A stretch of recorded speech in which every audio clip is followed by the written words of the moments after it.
कौशल्या सीता को श्रीराम के साथ वनवास जाते समय पातिव्रत धर्म का शिक्षा देना चाहती थी, किंतु सीता तो पहले से ही जानती थी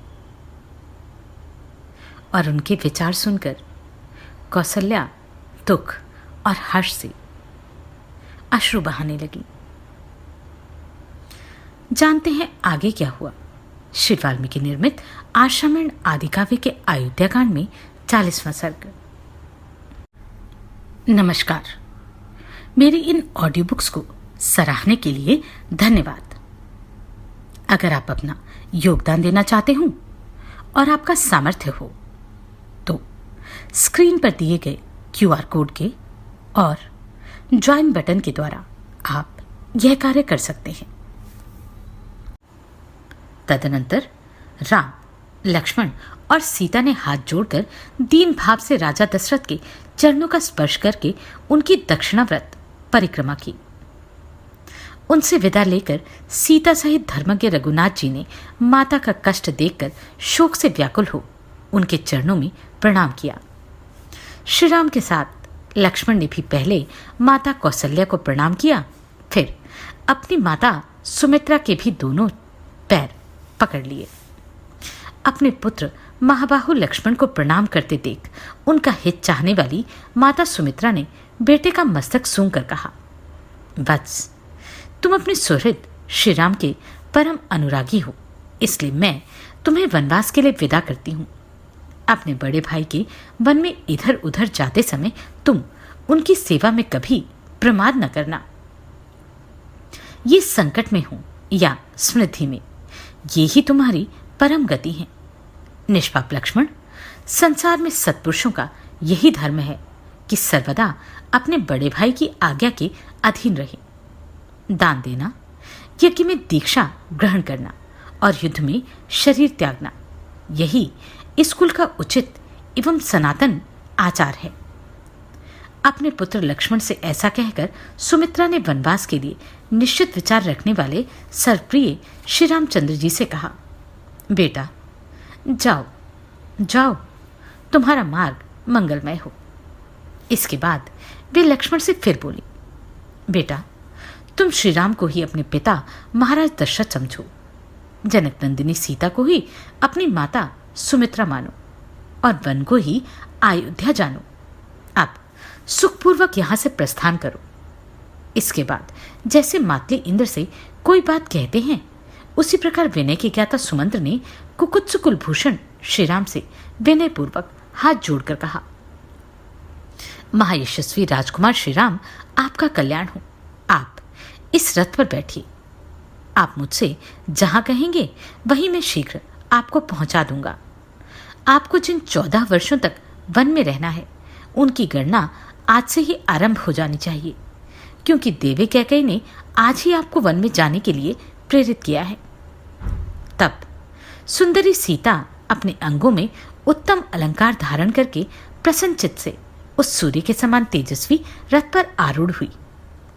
पति के साथ जाने वाली सीता के लिए उनके ससुर ने वनवास की वर्ष संख्या गिनकर उसके अनुसार ही वस्त्र और आभूषण दिए थे।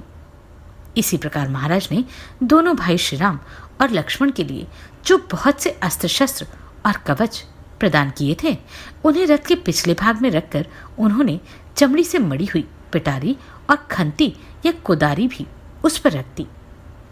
इसके बाद दोनों भाई श्री राम और लक्ष्मण उस अग्नि के समान दीप्तिमान सुवर्ण भूषित रथ पर शीघ्र ही आरूढ़ हो गए, जिनमें सीता की संख्या तीसरी थी। उन श्री राम आदि को रथ पर आरूढ़ हुआ देखकर सारथी सुमंत्र ने रथ को आगे बढ़ाया। उसमें जुते हुए वायु के समान वेगशाली उत्तम घोड़ों को हाँका। जब श्री रामचंद्र जी सुदीर्घ काल के लिए महान वन की ओर जाने लगे, उस समय समस्त पूर्ववासी सैनिकों तथा दर्शक रूप में आए हुए बाहरी लोगों को भी मूर्छा आ गई। उस समय सारी अयोध्या में महान कोलाहल मच गया। सब लोग व्याकुल होकर घबरा उठे।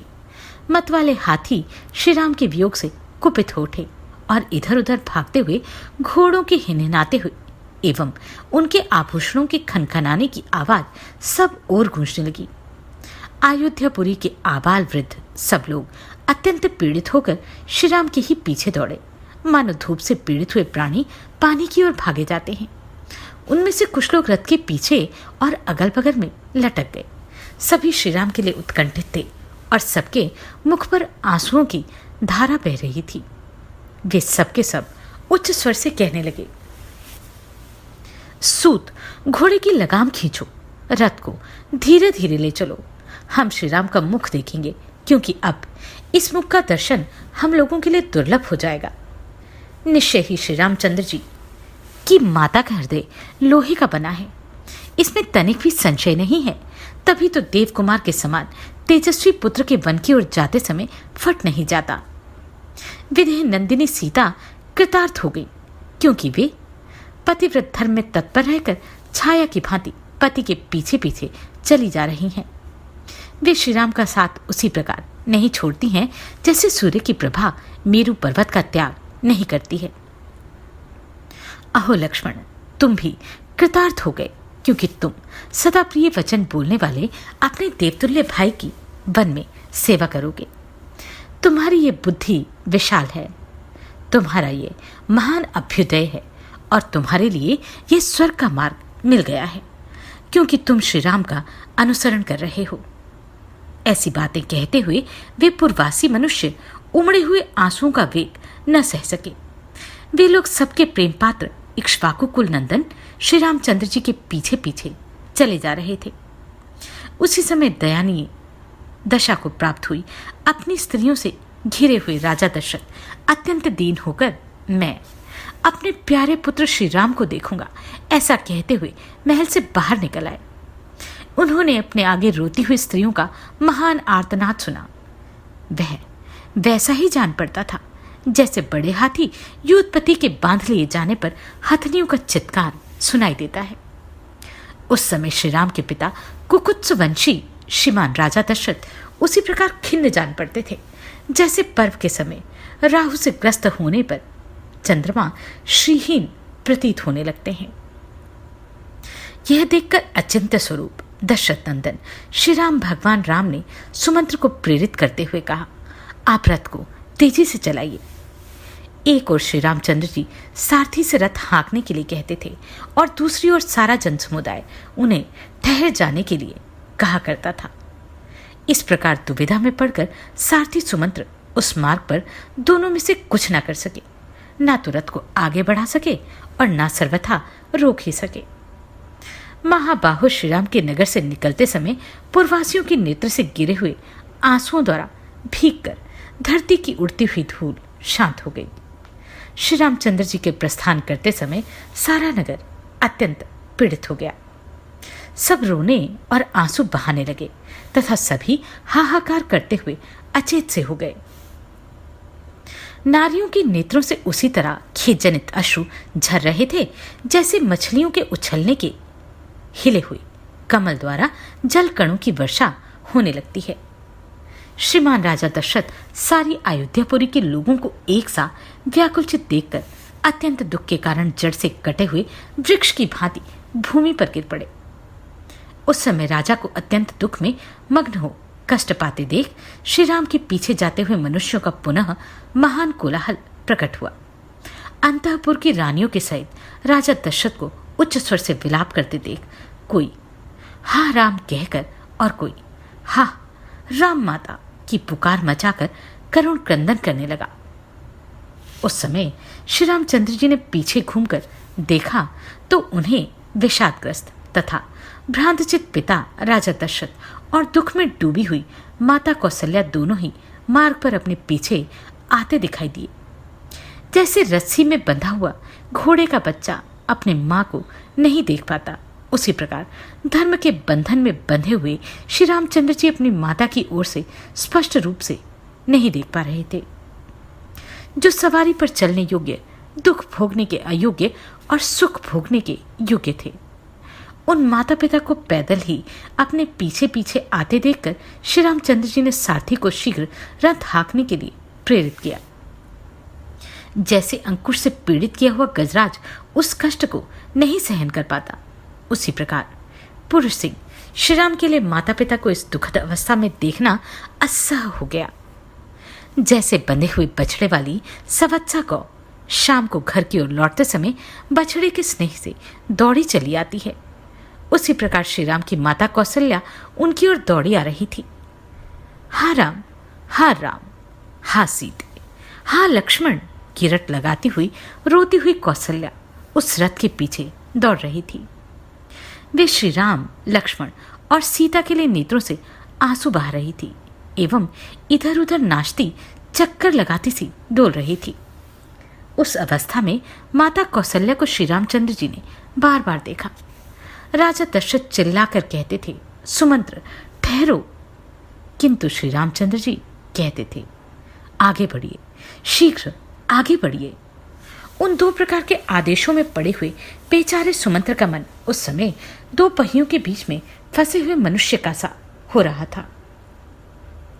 उस समय श्री राम ने सुमंत्र से कहा, यहां अधिक विलंब करना मेरे और पिताजी के लिए दुख ही नहीं, महान दुख का कारण होगा, इसलिए रथ आगे बढ़ाइए।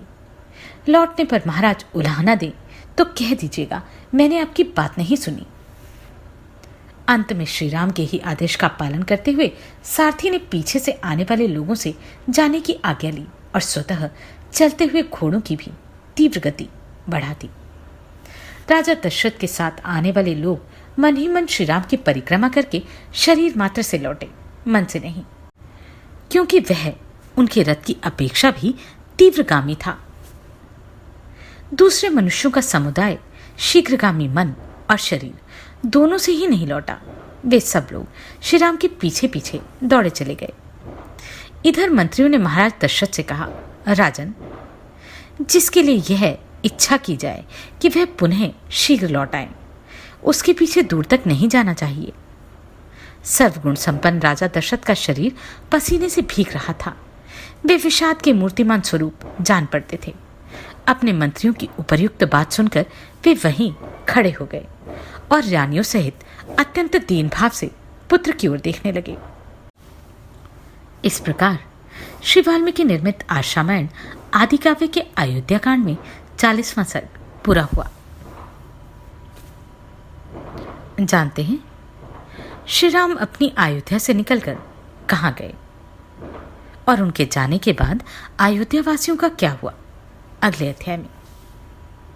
आप सभी को कोटि कोटि साधुवाद, आपने इन वीडियोस को इतना प्रेम दिया। नमस्कार, मैं आभा शर्मा जावास। यदि आपको मेरा ये प्रयत्न सराहनीय लगा हो तो मुझे सब्सक्राइब करके प्रोत्साहित करें